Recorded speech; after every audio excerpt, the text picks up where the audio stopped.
नमस्कार, क्रसबिटमा स्वागत छ। म मेनुका श्रेष्ठ। विश्वका कैयन उदाहरण हेर्ने हो भने वैकल्पिक शक्ति बनेर उदाएका पार्टीहरूले नेतृत्व हाँकिरहेका छन् भने मुलुकलाई अग्रणी भागमा डुराइरहेका छन्। तर नेपालमा भने पटक पटक व्यवस्था परिवर्तन गर्न भनेर जन्मिएका वैकल्पिक पार्टीहरू सधैँ टुटफुट र अन्तर्द्वन्द्वमै रुमल्लिने गरेका छन्। राप्रपा पनि यति बेला आफूले आफैलाई वैकल्पिक शक्तिको रूपमा दावी गरिरहेको छ। राप्रपाको नेतृत्वमा राजेन्द्र लिङ्गदेन आएसँगै केही युवा पुस्तामा आकर्षण छाएको छ। बुढापाकाको पार्टी भनेर चिनिएको राप्रपा यति बेला पुस्तान्तरणतर्फ पनि लम्किरहेको छ। तर पनि राप्रपाले यति बेला काठमाडौँ महानगरमा भने युवा पुस्तालाई अगाडि सारेको छैन। यद्यपि नाट्य जगतमा ख्याति कमाएका वरिष्ठ कलाकार तथा राप्रपाका नेता मदनदास श्रेष्ठ यति बेला चुनावी मैदानमा छन्। सङ्गठनको तागत नै जित हो भनिरहेका कङ्ग्रेस र एमाले पनि छँदैछन्। स्वतन्त्र रूपमा पनि महानगरमा धेरै आकाङ्क्षी छन्। यस्तो अवस्थामा के राप्रपाले महानगर हाँक्न सक्ने अवस्था छ त? अब कङ्ग्रेसकै सृजना सिंह, एमालेका केशव स्थापितको मात्र सामना होइन, स्वतन्त्र उम्मेद्वार बालेन शाह पनि श्रेष्ठका प्रतिस्पर्धी हुन्। आखिर यी भन्दा मदनदास श्रेष्ठसँग फरक के छ र किन महानगरवासीले उनलाई विजय गराउने? आजको क्रसबिटमा उनै राप्रपाका नेता तथा काठमाडौँ महानगरपालिकाका मेयरका उम्मेद्वार मदनदास श्रेष्ठ आजको क्रसबिटमा हुनुहुन्छ। सर, स्वागत छ यहाँलाई। हस्, धन्यवाद मेनकाजी। जस्तो तपाईँलाई कलाकारका रूपमा त महानगरवासीले रुचाएका छन्, अब राजनीतिज्ञको रूपमा चाहिँ कतिले चिन्नेछन् र कतिले तपाईँलाई स्वीकारलान्? अब यस्तो छ, कलाकार क्षेत्रमा मेरो अब कमसेकम 5-6 दशक जति नै कलाकार क्षेत्रमा बिताएँ र त्यसपछि बिस्तारै बिस्तारै कलाकार क्षेत्रमा सन्यास लिँदै त्यसपछि चाहिँ विभिन्न सामाजिक सङ्घ संस्थाहरूको नेतृत्वदायी पदमा बसेर मैले सामाजिक कार्यहरू पनि मैले धेरै गरेँ। काठमाडौँ जिल्लामा हो र अरू अन्य जिल्लामा हो, भनौँ काठमाडौँ बाहिर हो, धेरै दैवी प्रकोपमा होस् या कुनै स्वास्थ्य सम्बन्धी जस्तै कोरोनाले आक्रान्त पारेको बेलामा त्यो बेलामा पनि धेरै स्वास्थ्य सम्बन्धी सामग्री सहित राहतसहित धेरै सामाजिक नेतृत्वदायी पदमा बसेर मैले काम गर्दा गर्दा गर्दा गर्दा अनि मलाई एउटा के लाग्यो भने होइन, आधिकारिक एउटा कुनै पद हासिल गरेर सामाजिक सेवामै समर्पित भएर काम गर्न अझ सजिलो हुन्थ्यो कि भन्ने हिसाबले राष्ट्रिय प्रजातन्त्र पार्टीसँग मेरो आफ्नो सिद्धान्त कुरा मेल खायो। जस्तो कलाकारमा जतिको उचाइ छ, तपाईँले जुन खालको उचाइ बनाउनु भएको छ, राजनीतिले पनि तपाईँलाई त्यही उचाइमा पुर्याउला त? राजनीति तर हुन त अहिले जनमानसमा राजनीति भनेको एउटा ज्यादै यो फोहोरी गेम, यो फोहोरी राजनीति गर्नेहरूले यो राजनीतिको अलिकति छवि बिगारेका छन्।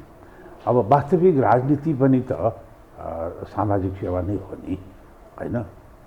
राज्य व्यवस्थामा आधिकारिक रूपमा रहेर शासन गर्ने, जनताको पीर भर्का, जनताको चाहना, जनताको इच्छा र देशको विकास र देशको अखण्डता, देशको राष्ट्रियता संरक्षण गर्ने अभिभावक हो नि।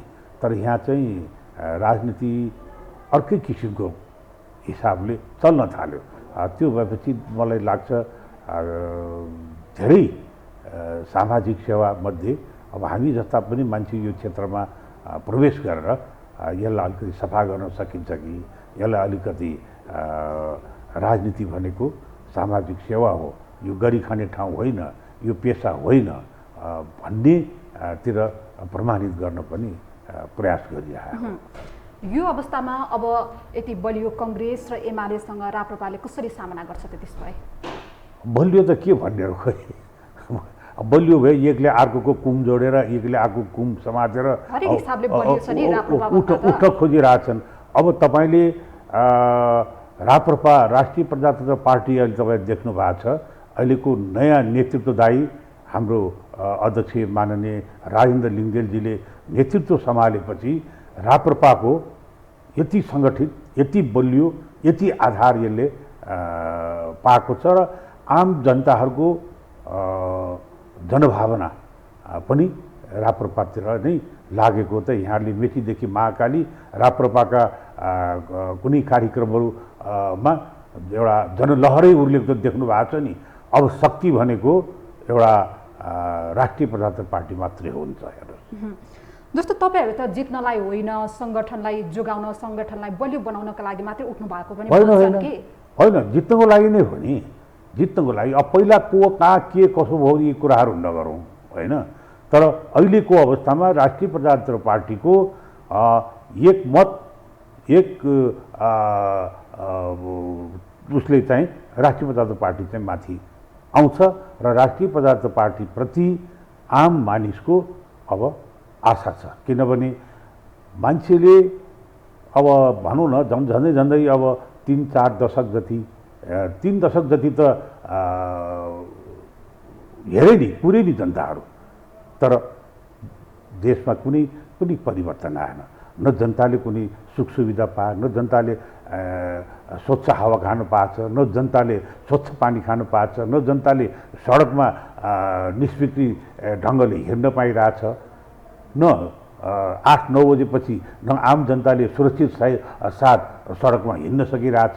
केही पनि छैन। यो त्यो किन यस्तो 3 दशक जति त हेरे नि जनताहरूले होइन। केही नभएको हुनाले अब चाहिँ जुनै पार्टीहरू उदाए पनि यस्तो भयो, यस्तो समस्या भयो, यो भयो, त्यो भयो भने यसो गर्छौँ उसो गर्छौँ भने र प्रतिबद्धता जनाउने, तर त्यो ठाउँमा पुगिसकेपछि त गर्ने त सबैले त त्यही हो, जनताले त्यस्तै परिणाम त भोगि नै राखेको छ। यसो होइन, सबैलाई त्यही उसमा चाहिँ नहेरौँ, त्यो दृष्टिले नहेरौँ। एउटा वैकल्पिक शक्ति भनेकै अहिले राष्ट्रिय प्रजातन्त्र पार्टी। राष्ट्रिय प्रजातन्त्र पार्टी यस्तो पार्टी हो, अहिले नेतृत्वदायी, यस्तो नेतृत्व सशक्त एउटा ले नेतृत्व गरेको यो पार्टी हो। यो पार्टी अब यसले एउटा स्थायित्व रूपमा यसले राष्ट्रियता र यहाँको जनतालाई राहत दिने भनेर नै यो पार्टी चाहिँ नै अघि सरिरहेको छ। जस्तो नेपालका वैकल्पिक भनेका शक्तिहरू, पार्टीहरू चाहिँ टुटफुटमै रुमलिरहेका छन्, भौतारिरहेका छन्। यिनीहरूले अब आफूलाई कसरी स्थापित गर्ला नि त?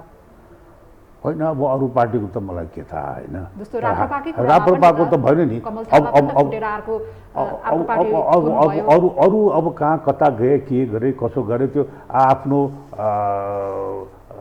इच्छा लागेन भने त जहाँ पनि जानु स्वतन्त्र छ। तर हाम्रो यो पार्टी चाहिँ अब टुटेको छैन, एक भएको छ, एक ढिक्का भएको छ। यो पार्टीमा पुराना नयाँ सबै अटाएका छन्। किनभने अब यो एउटै शक्ति, एउटै राष्ट्रभक्त र राष्ट्रभक्तिहरू को एउटा यो पार्टी हो। त्यस कारण यो पार्टीको मूल उद्देश्य नै सनातनी हिन्दू धर्म र राज संस्था र अनि त्यसपछि आएर राष्ट्रिय अखण्डता र राष्ट्रभक्त, त्यसको यो पार्टी। जस्तो राप्रपाकै एकजना नेताले कहिले पार्टी नफुटाउने भनेर चाहिँ कसम पनि खाएका थिए, बाचा गरेका थिए, तर पनि फुट्यो त पार्टी त। होइन, कसम त अहिलेसम्म सबैले हामी एक मत भएर देशको विकास गर्छौँ, देशको लागि, देशको जनताको लागि हामी सर्वोपरि उनीहरूको हितको लागि काम गर्छौँ भनेर त सबै नेताहरूले शपथ खाएकै हो नि, खा छैनन् है। तर कहाँ चाहिँ देख्नु भएको छ कहीँ एउटा विकास। तपाईँहरूले बागमतीको सफाइकै कुरा गरौँ न।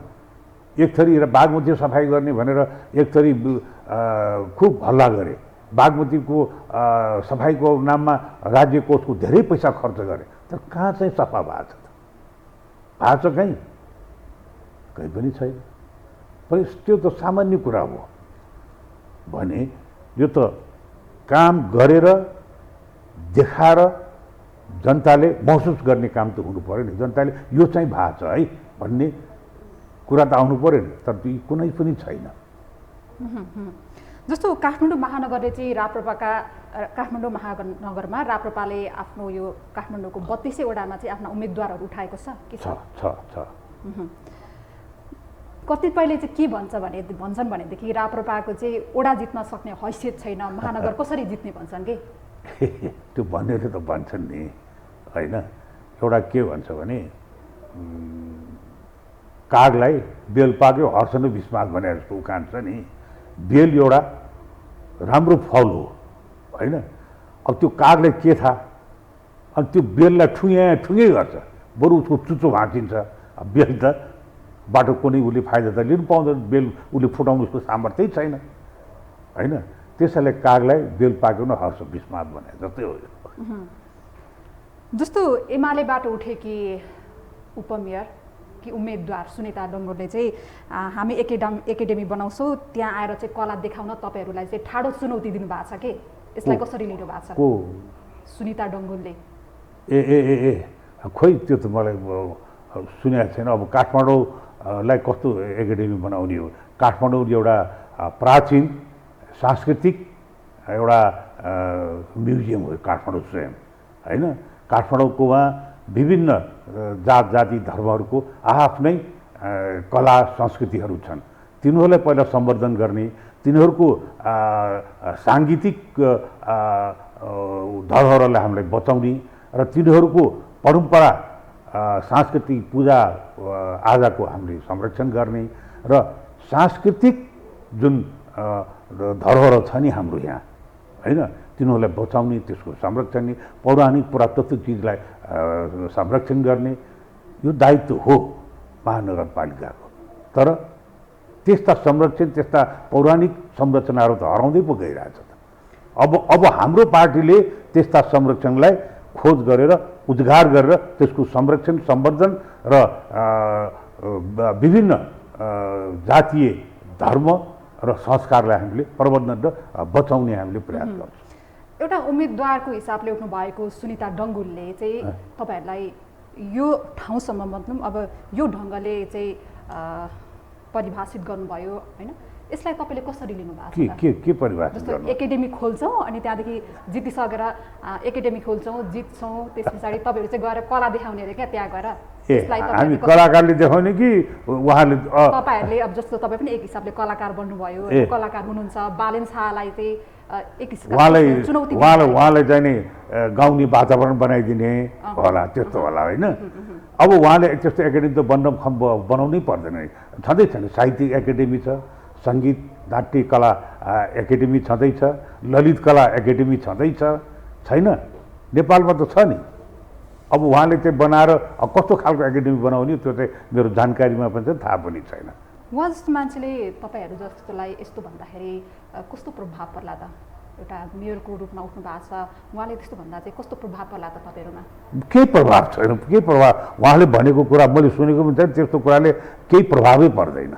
अब एकाडेमी खोल्छु भने जबकि एकाडेमी त अहिले छँदैछ, साहित्यिक एकाडेमी छ, मैले भने साहित्यिक एकाडेमी छ, सङ्गीत नाट्य एकाडेमी छ, ललित कला एकाडेमी छ, त्यही छ नि। त्यसैलाई नै सम्वर्धन गर्ने, त्यसलाई नै भागभण्डा नलागिकन, त्यसलाई राजनीतिकरण नगरिकन योग्य खुल्ला योग्य व्यक्तिलाई त्यो एकाडेमी स्तरमा हामीले पठायो भने त्यसको स्वतः विकास हुन्छ।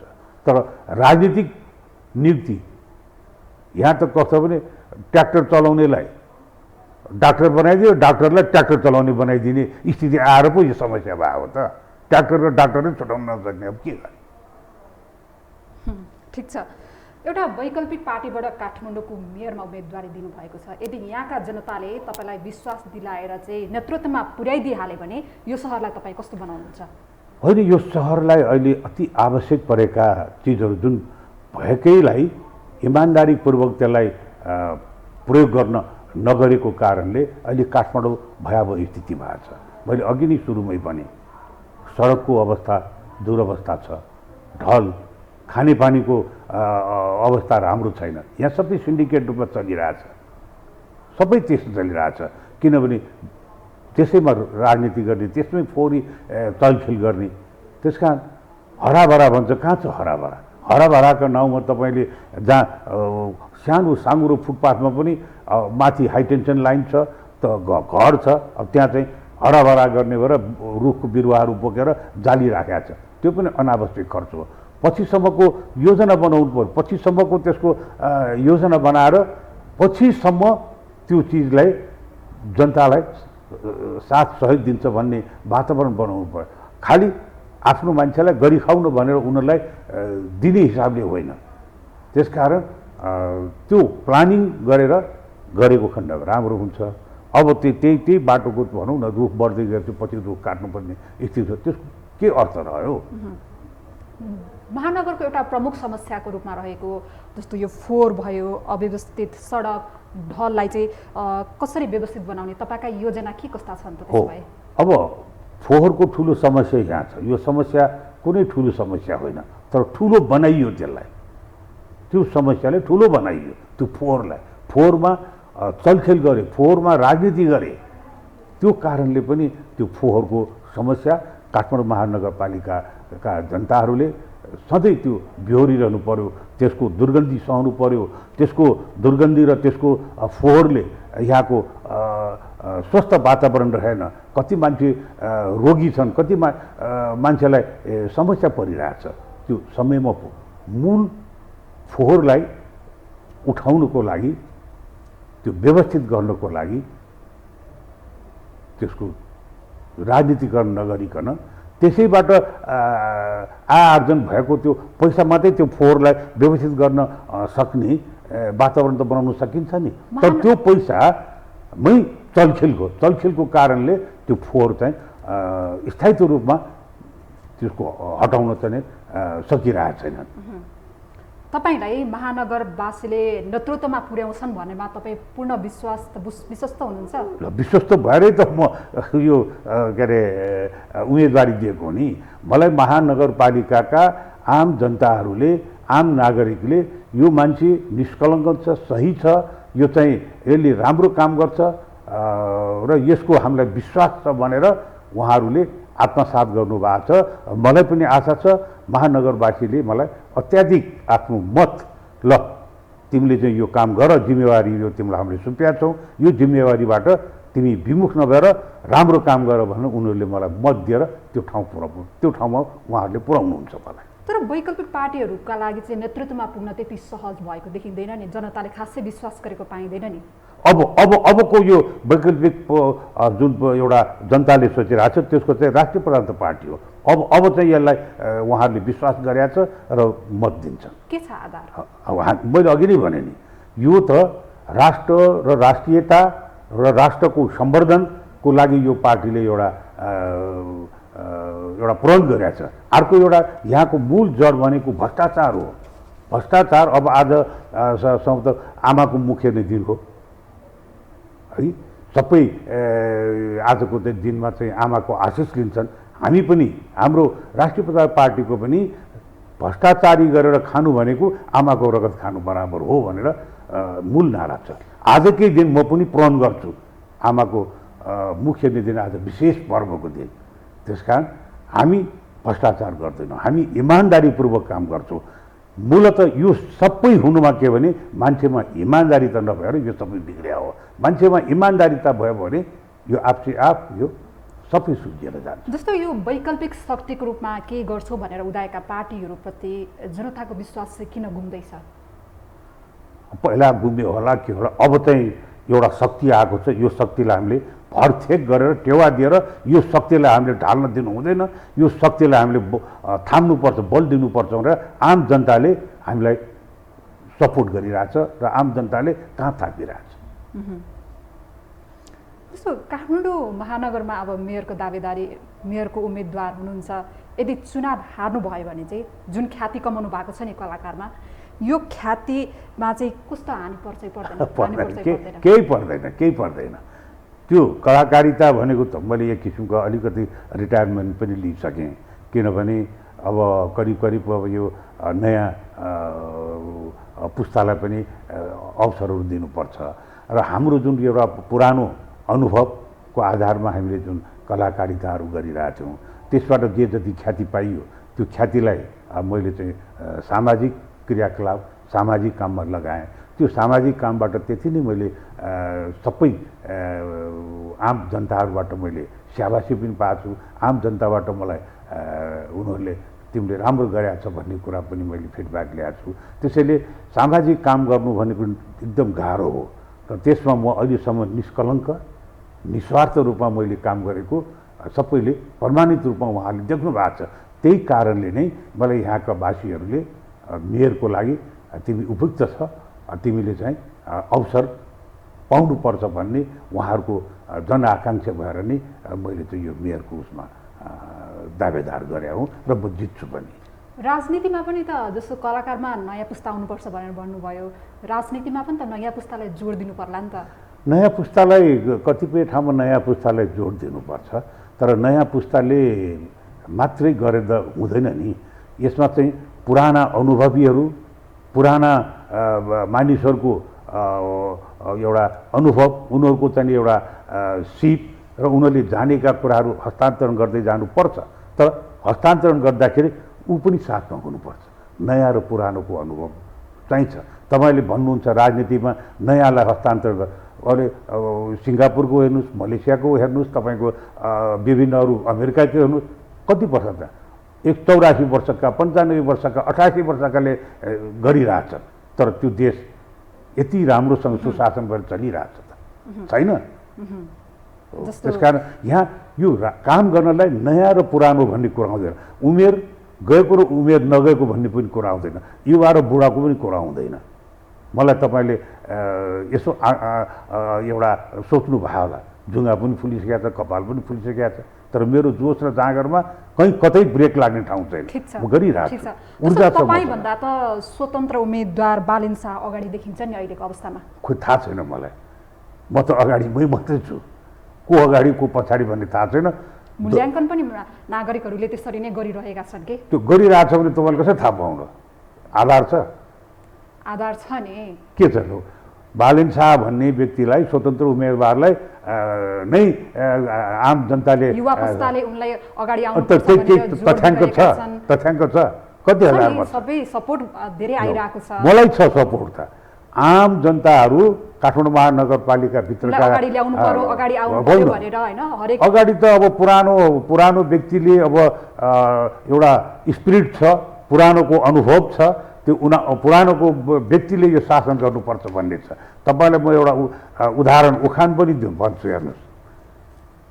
आगो ताप्नु मुढाको, कुरा सुन्नु बुढाको, यो उखान त्यसै भने होइन, पुराना हाम्रो परम्परा, हाम्रो पुराना पुर्खाहरूले। थाहा छ किन मुढाको आगो ताप्नु भने? सानो कप्याराहरू जोडेर तपाईँले आगो बाल्नुभयो भने भुरुरु बल्छ, अङ्गार हुन्छ, खरानी भन्छ, सिद्धिन्छ। तर मुढाको आगो 48 घन्टा 72 घन्टासम्म त्यसले आगोको राप दिइरहन्छ त्यो मुढाको सल्केपछि। जस्तो नि सर, पछिल्लो समय अधिकांश कलाकारहरू चाहिँ यो राजनीतितर्फ आकर्षित भइरहेका छन् कि यो मूलधारका राजनीतिज्ञहरूको जुन गतिविधिले चाहिँ हैरानी भएर चाहिँ उनीहरूलाई विस्थापन गर्न हो या यो आकर्षण मात्रै हो? होइन, कलाकारले राजनीति गर्नु हुँदैन भन्ने कहीँ पनि छैन। तपाईँ देश विदेशको पनि उदाहरणहरू छ। धेरै कलाकारहरूले राष्ट्रपति चलाएका छन्, धेरै कलाकारले मुख्यमन्त्री भएर शासन व्यवस्था गरेर चलाएका छन्, धेरै कलाकारहरूले राज्यपालमा पुगेर उनीहरूले राष्ट्रको लागि धेरै योगदान दिएका छन्। साहित्यकार, कलाकार, हाम्रै मात्रै देशको साहित्यकार र कलाकार मात्रै नाक कम्च्याउने के सक्दैनन् उनीहरू? अब त्यही कारणले पनि आउनु पर्या हो। ठिक छ। जस्तो वैकल्पिक शक्ति बनेर उदाएको जस्तो फ्रान्स भयो, युक्रेन भयो, भारतमा आम आदमी पार्टीले चाहिँ आफ्नो क्षेत्रको मुलुकको लागि चाहिँ ठुलो स्वरूप नै परिवर्तन गरेका छन्। यसबाट नेपालका वैकल्पिक शक्ति भनेर जुन उदाएका पार्टीहरूले किन पाठ सिकेनन्? उनीहरू किन अरू कुरा छ नि, त्यो आम नेपाल के आम त्यो पार्टीकै कुरा होइन, अब उसले कति राम्रै गरेको होइन। अरू कहाँ टाढा नेतृत्वदायीले काम गर्न चाह्यो र इमान्दारीपूर्वक गर्न चाह्यो भने चाहिँ त्यो परिवर्तन आउन सक्छ। तर एउटै हिसाबले त्यो के अरे राजनीतिलाई पेसागत रूपमा यो मागी खाने भाँडो, यो चाहिँ नि गरी खाने भाँडो, यसबाट चाहिँ हामी मात्रै हुनुपर्छ भन्ने प्रचलन त हामी कहाँ मात्रै हो। हामी कहाँ पनि सत्तामा पुगेपछि आफन्तलाई, भाइलाई एम्बेसडर बनाउनु पर्ने, ज्वाइँलाई मेयर बनाउनु पर्ने, छोरीलाई सभासदमा लानुपर्ने, सांसद लानुपर्ने, अनि यहाँ परिवारहरू मात्रै त्यहाँ किन त्यो त्यसमा जोडिरहन्छन् राजनीतिमा? राजनीतिमा गरेका पुराना योगदान दिएका मान्छे त प्रस्तुत छ कि छैन त? छ नि, उनीहरूले मौकै दिँदैन हेर्नु। किनभने यो त पेसागत रूपमा भ्रष्टाचार गरेर अकुत पैसा कमाउने ठाउँ बनाएको छ। त्यसैले त्यो चाहिँ अरूतिर नजाओस् भनेर आफन्त वरिपरिका लागि मात्रै बाँडीचुडी गरेर खाने व्यवस्था गरेका छ हो। यसलाई चाहिँ अब सदाका लागि समाप्त गर्नलाई एउटा नयाँ वैकल्पिक, एउटा नयाँ सोच भएको पार्टी र एउटा विकल्प पनि हाम्रो जनताहरूले खोजिरहेछ। ठिक छ, अन्त्यमा नि जस्तो के हल्ला थियो भने तपाईँले हुन त उम्मेदवारीको समय फिर्ता दिने समय त सकिसक्यो, तपाईँले चाहिँ उम्मेदवारी राप्रपाबाट फिर्ता लिएर चाहिँ एमालेमा लाग्दै हुनुहुन्छ भन्ने हल्ला थियो कि खास यो कसरी हल्ला चल्यो प्रस्ताइदिनु न। तपाईँले सही कुरा भन्नु, यो हल्ला मात्रै हो, हल्ला मात्रै हो। कसरी यो हल्ला चल्यो? अब कसरी चल्यो चलाउने यो र कुनै